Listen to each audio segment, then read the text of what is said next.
Good evening, everyone. Well, according to a new study, more than 1 in 3 college students admit that they've checked their phones during sex. In their defense, many of them were Googling, is Greg Gutfeld really this short? That should have got a better laugh. Recent pictures of Jeffrey Epstein cohort and convicted sex trafficker Ghislaine Maxwell show that she seems to have gained a lot of weight in prison. Sources say she's trying to make it harder to be lifted up to a noose.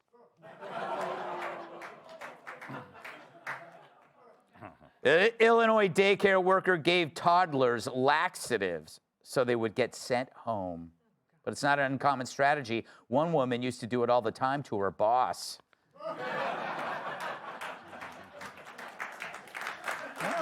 Never know what hits. Never know what hits. The World Anti-Doping Agency is investigating if ski jumpers have been injecting their penises with aesthetic filler to increase the surface area to make them fly further. Well, guess who just took up ski jumping?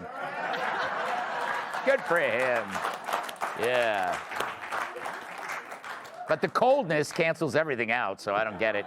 Sad Hollywood news. 65-year-old Kathy Griffin's relationship with a 23-year-old man has come to an end. The affair broke off when he tested positive for eyesight.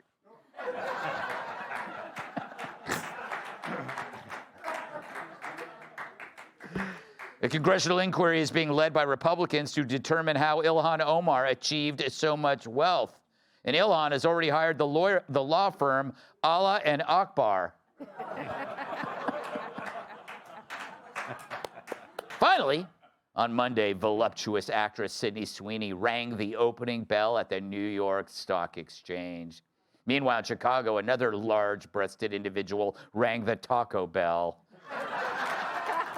That was good. Yeah. All right. So Trump has a goal when it comes to illegals: deport the worst first. Murderers and rapists and Bad Bunny. I don't even think that's his real name. But when the reality of the operation becomes inconvenient for the media, they whip out the statistics. The president says agents are going after the, quote, worst of the worst.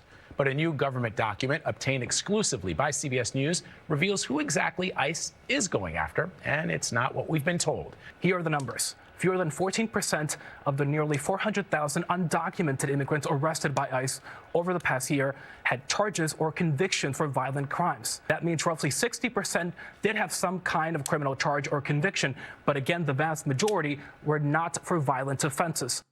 Wait a second. CBS says less than 14% of illegals arrested by ICE have a violent criminal record? Oh my, I've been living a lie. Fox News, pack your bags. Those who haven't left already. Of course, these stats are BS. It's CBS's way of redefining crime to make the problem seem much less severe than it really is. So that's Trump's immigration agenda would appear misguided, cruel, and unnecessary. Like Trey Gowdy's barber. First, let's tackle the 14% number. It sounds small, but 14% is a lot if you're dealing with a massive number to begin with. Sure, maybe Joy Behar ate only 14% of her lunch, but then you find out the lunch was this. Fact is, out of 400,000 illegals, 14% comes to 56,000 rapists, killers, you name it. So what would you want law enforcement to do about them? I mean, at this rate, Chris Van Allen would go broke buying so many margaritas. But the entire premise is disgusting on its face.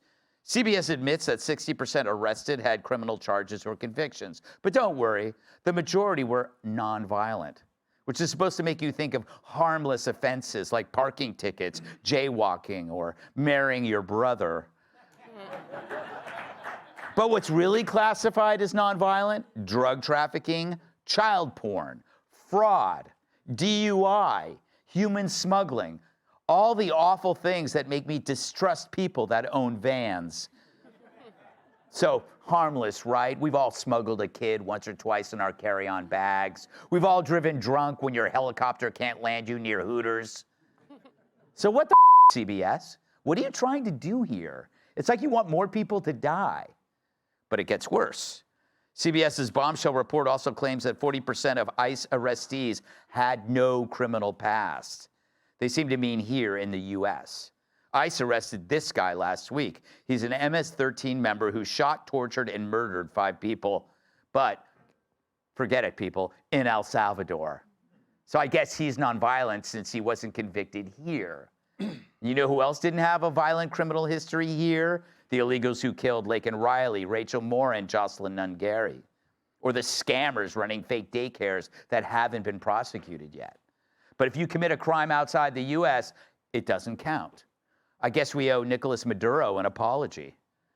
Of course, this is coming from the same media that lectures one death is too many, which is used to justify insane regulations and public health policies. Remember the pandemic? A single death is a tragedy, they would claim, well, unless it's a girl jogging on her lunch break. But in the end, this report is another effort to stop us from keeping bad people out of our country. And they do this by pretending that we're targeting peaceful illegals and that we lied when we said, do the worst first. But who's victimizing these least worst? The very same people defending them now. By resisting the goal of deporting the worst first, ICE had no choice but to use a wider net, which included all illegals. If Walter Fry had agreed to cooperate, then this wouldn't have ever been an issue. But that was the point. Their goal was to prevent deporting criminals so ICE would be forced to sift through all illegals. And that would be a political win, to say, aha, they're not going after the worst after all. It's so moronic that I almost admire it. And it's done not to protect people, but to protect political power. And that allows them to say that a murderous felon came here looking for a better life, when in fact, it was a better knife. Click here to subscribe to the Fox News YouTube page to catch our hottest interviews and most compelling analysis. You won't get it anywhere else.